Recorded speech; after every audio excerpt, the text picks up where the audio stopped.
हरे कृष्णा। सभी का स्वागत है। आज की श्रीमद् भागवत कथा में कुंती महारानी भगवान के समक्ष हाथ जोड़कर प्रार्थना करते हुए कहती हैं कि आप दिव्य लीलाओं से युक्त हैं। आपकी लीलाओं को कोई समझ नहीं सकता।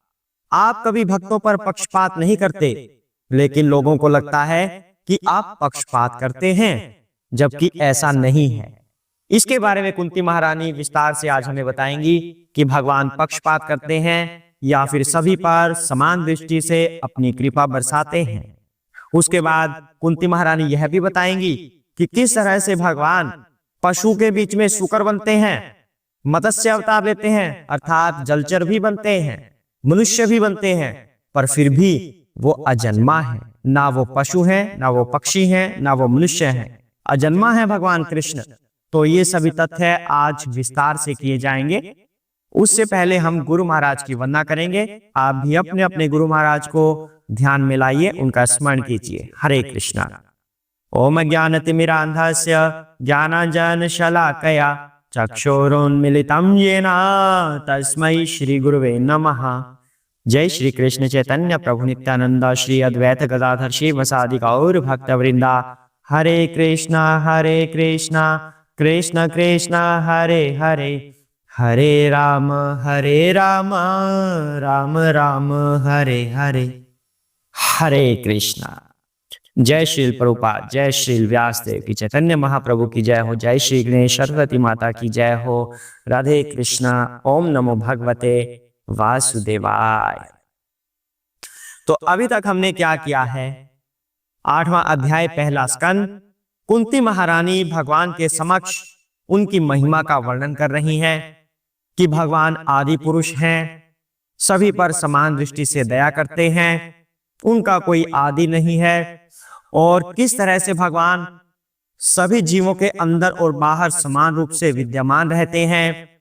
सुख और दुख के बारे में बताती हैं कुंती महारानी कि किस तरह से व्यक्ति सुख और दुख भोगता है। और कुंती महारानी यह भी कहती हैं कि मुझे प्रभु दुख ही दुख दे दीजिए। तो इस तरह से कुंती महारानी की प्रार्थना भगवान के समक्ष हो रही है। और आज हमें जो संदेश देने वाली हैं पक्षपात के लिए, वो हम जानते हैं इस श्लोक से। हरे कृष्णा।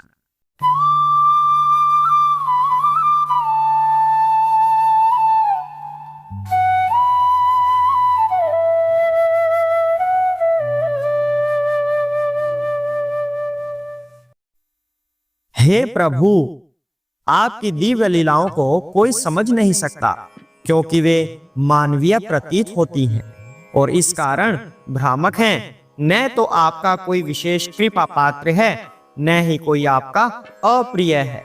यह केवल मनुष्यों की कल्पना ही है कि आप पक्षपात करते हैं। हरे कृष्णा। पतित आत्माओं पर भगवान की कृपा समान दृष्टि से बरसती है। भगवान की जो दिव्य लीलाएं होती हैं, उसे कोई समझ नहीं सकता, ये भ्रामक होती हैं। अब भगवान की रास लीला हुई तो क्या उसे कोई समझ पाया?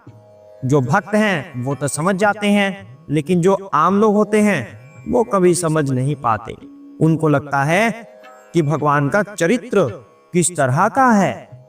अगर वो इतनी सारी गोपियां रख सकते हैं तो फिर हम क्यों नहीं रख सकते? हम भी रखेंगे। ये तो अजीब किस्म के भगवान हैं जो ऐसे कार्य कर रहे हैं।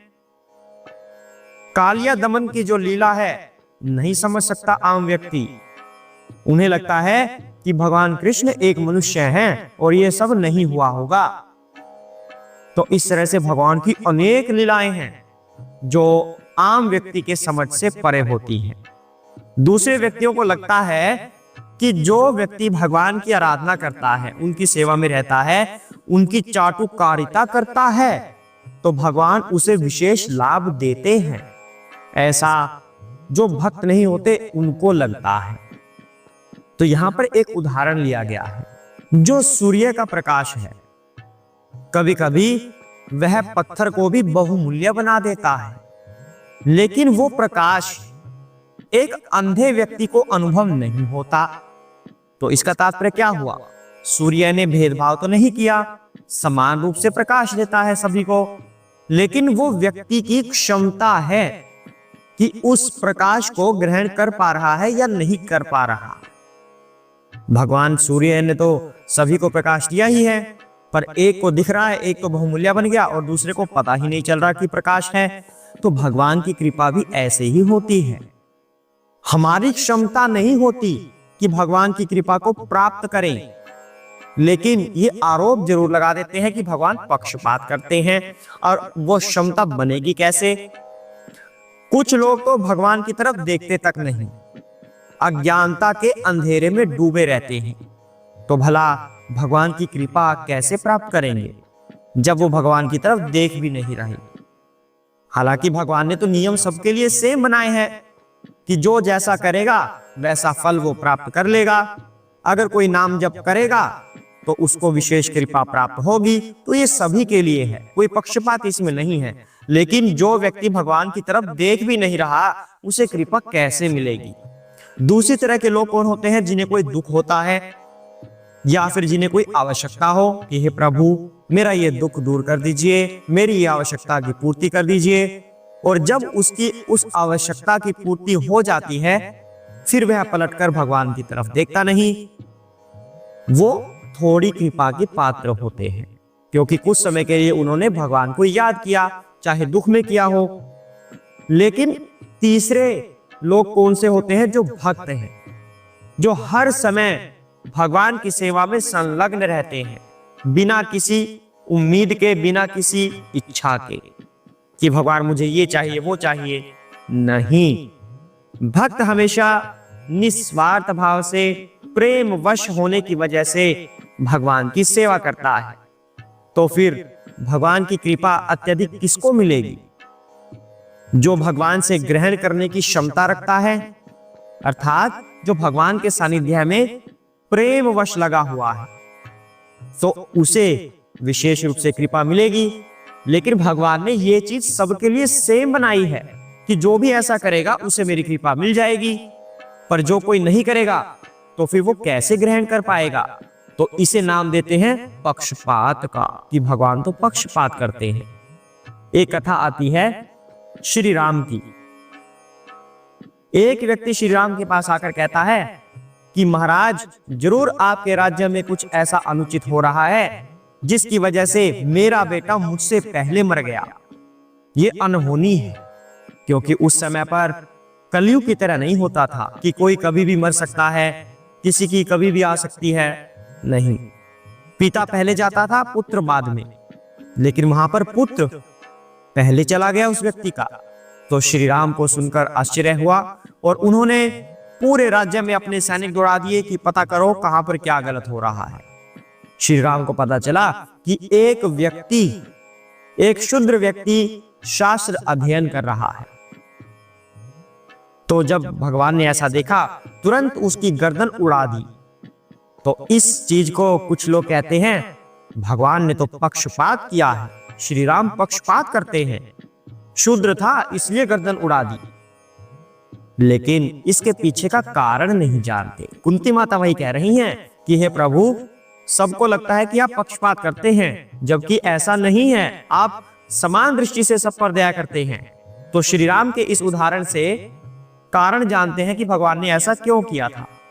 क्योंकि जो वह व्यक्ति था वह शास्त्रों का दुरुपयोग करना चाहता था। ज्ञान सीखकर अपने हिसाब से गलत ज्ञान प्रस्तुत करना चाहता था, अपने स्वयं के लाभ के लिए, जिससे कि वह ज्ञान पीढ़ी दर पीढ़ी गलत ही चलता रहता और जो असली ज्ञान था वो छिप जाएगा हमेशा के लिए। तो इसकी वजह से धर्म पर कितना बड़ा संकट था। कोई भगवान को जानता पहचानता ही नहीं, क्योंकि गलत ज्ञान दे दिया गया। तो उन सभी पीढ़ियों को बचाने के लिए भगवान को उसकी गर्दन उड़ानी पड़ी, वरना ये गलत ज्ञान फैलाएगा और समाज को दूषित कर देगा। इसलिए भगवान ने ऐसा किया था, ना कि कोई पक्षपात था। क्योंकि शास्त्र अध्ययन कोई भी कर सकता है, भक्ति में कोई भी आ सकता है, आवश्यक नहीं कि केवल ब्राह्मण हो। जो भक्ति में आएगा वह ब्राह्मण कहलाएगा। वो पहले से ब्राह्मण है या नहीं इससे कोई मतलब नहीं। जो अब भक्ति में आ जाता है वह ब्राह्मण बन जाएगा।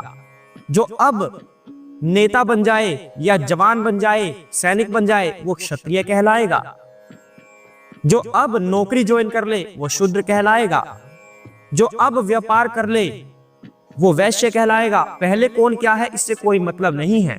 किसने कहां जन्म लिया है, किस जाति में लिया है, कोई मतलब नहीं है। कोई जाति प्रथा होती ही नहीं है, केवल वर्ण सिस्टम होता है। भगवान कभी पक्षपात नहीं करते। अगर ऐसा करते तो शबरी के झूठे बेर क्यों खाते?